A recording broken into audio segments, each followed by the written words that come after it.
बिहार में विशेष गहन पुनरीक्षण यानी एसआईआर चल रहा है। हाल ही में निर्वाचन आयोग ने राज्य में फर्जी मतदाताओं को पहचानने के लिए यह अभियान शुरू किया, जिसमें दस्तावेजों की पहचान की जा रही है। लेकिन इस मामले में सुप्रीम कोर्ट ने चुनाव आयोग को बड़ा निर्देश दिया है। दरअसल एसआईआर के दौरान चुनाव आयोग ने आधार कार्ड और वोटर आईडी को स्वतंत्र रूप से वैध पहचान पत्र के रूप में स्वीकार नहीं करने का फैसला किया। इसी को लेकर सर्वोच्च न्यायालय ने आदेश दिया कि मतदाता पहचान पत्र और आधार कार्ड जैसे दस्तावेजों को मतदाता सूची में संशोधन के लिए स्वीकार्य दस्तावेजों के रूप में माना जाना चाहिए। कोर्ट ने पूछा कि जब मतदाता पंजीकरण फॉर्म में आधार कार्ड पहले से ही अनिवार्य दस्तावेज के रूप में मांगा जा रहा है, तो फिर चुनाव आयोग पुनरीक्षण के दौरान उसे दस्तावेज मानने से क्यों इनकार कर रहा है।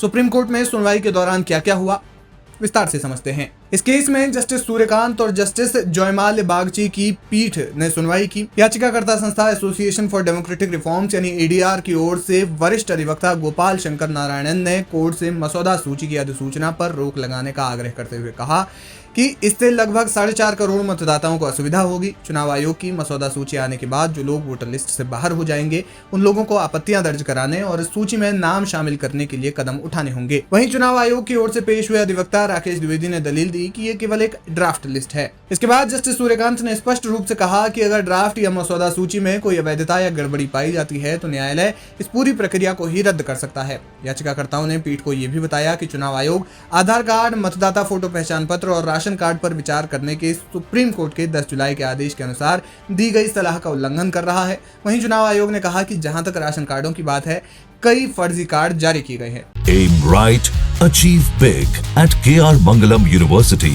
We provide you the platform to turn your dreams into reality at KR Mangalam University. पीठ ने चुनाव आयोग से मौखिक रूप से कहा कि वो कम से कम आधार और ईपीआईसी जैसे वैधानिक दस्तावेजों पर विचार करे। न्यायमूर्ति कांत ने चुनाव आयोग के वकील से मौखिक रूप से कहा, आधिकारिक दस्तावेजों के साथ शुद्धता की धारणा होती है। आप इन 2 दस्तावेजों के साथ आगे बढ़िए। आप इन दोनों दस्तावेजों को शामिल करेंगे। जहां भी आपको जालसाजी मिले वो मामला दर मामला आधार पर होगा। दुनिया का कोई भी दस्तावेज जाली हो सकता है। जस्टिस खान ने चुनाव आयोग से जोर देकर कहा कि सामूहिक बहिष्कार के बजाय सामूहिक समावेशन होना चाहिए। आपको बता दें कि इससे पहले जस्टिस सुधांशु धूलिया और जस्टिस बागची ने निर्वाचन आयोग से कहा था कि नागरिकता का निर्धारण चुनाव आयोग का काम नहीं है, ये केंद्र सरकार का विशेषाधिकार है। जानकारी के लिए बता दें कि इससे पहले चली सुनवाई में चुनाव आयोग ने सुप्रीम कोर्ट में दलील दी कि आधार कार्ड केवल पहचान का प्रमाण पत्र है, न कि नागरिकता का। आयोग ने राशन कार्ड को लेकर भी कोर्ट में बताया कि बड़े पैमाने पर फर्जी राशन कार्ड जारी किए गए हैं। हालांकि आधार सीडिंग से मदद मिली है। चुनाव आयोग ने कोर्ट में सरकार द्वारा 7 मार्च को जारी की गई प्रेस रिलीज का हवाला दिया, जिसमें कहा गया था कि 5 करोड़ से ज्यादा फर्जी राशन कार्ड धारकों को लिस्ट से हटा दिया गया है।